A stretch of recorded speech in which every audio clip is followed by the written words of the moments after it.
Officials from the World Bank and the Caribbean Open Institute on Monday began assessing Antigua and Barbuda's readiness for adopting an open data program, which it is hoped will be replicated regionally.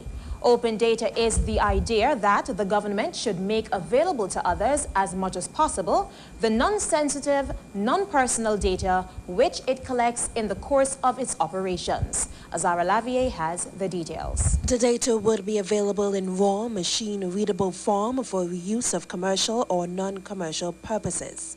Personal data and other sensitive data will continue to be fully safeguarded. Minister of Telecommunications, Science and Technology, Dr. The Honorable Edmund Mansour, says following the completion of the assessment, the government of Antigua and Barbuda will apply to the World Bank for funding under the Trust Fund for Statistical Capacity Building to ensure implementation. Dr. Mansour pointed out that Antigua and Barbuda has been chosen as the pilot country for the assessment as a result of its leadership role as the ICT capital of the Caribbean. From a public policy perspective, information held by governments should be freely available to use and reuse by the public so that it can be turned into useful applications, support transparency and accountability, and make sharing of data between public sector partners more efficient. The World Bank has chosen Antigua and Barbuda as a pilot country to undertake a regional open data readiness assessment and action plan. It is envisioned that this action plan could be adapted and replicated regionally for all OECS countries. Over the next 5 days, the team will meet senior representatives from approximately 25 key government agencies and civil society groups. Governments at all levels are starting to see open data as a powerful tool for transformation of their countries into dynamic, innovative economies with modern, citizen-centered public sectors and vibrant ICT markets.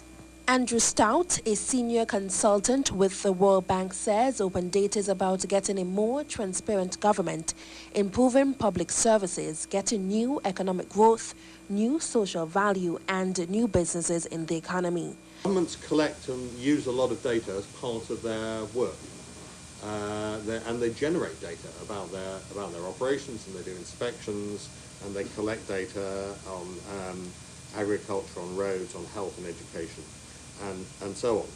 And it's data about things that people care about. It's about health, it's about schools, it's about crime, it's about the environment, and it's about government and where their money goes. And just because the government has run out of things to do with this data doesn't mean that data can't be used by other people. And the idea of open data is if you release that data, then other people will find other useful things to do with it. According to Director of Monash School of Business, Dr. Maurice McNaughton, says open data is a phenomenal movement.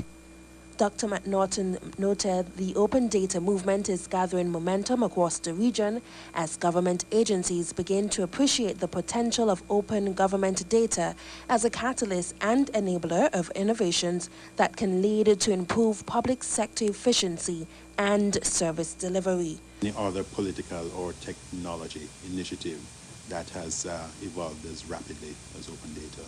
And so it's quite interesting when we look at the Caribbean snapshot to see that we have not started in earnest. But it's very early days. I mean, this thing is largely traced back to the Obama administration in 2007 and the declaration of the Open Government Directive. The Caribbean Open Institute, we really see as a catalyst, as an enabler. And we're using it as an opportunity to build institutional capacity in the Caribbean to be able to engage with governments, forward-looking governments like the Antigua and Barbuda government, to make open data relevant and contextual to the region. And so some of the things that we've been doing, I think... On Tuesday at 7 p.m., a public forum will be held on open data opportunities in Antigua and Barbuda and the Caribbean at the City View Hotel. The event will be facilitated by Andrew Stout, a senior consultant with the World Bank, and Dr. Maurice McNaughton, Director, Center of Excellence, Monash School of Business, and one of the principals in the Caribbean Open Institute. Azara Lavier, ABS News.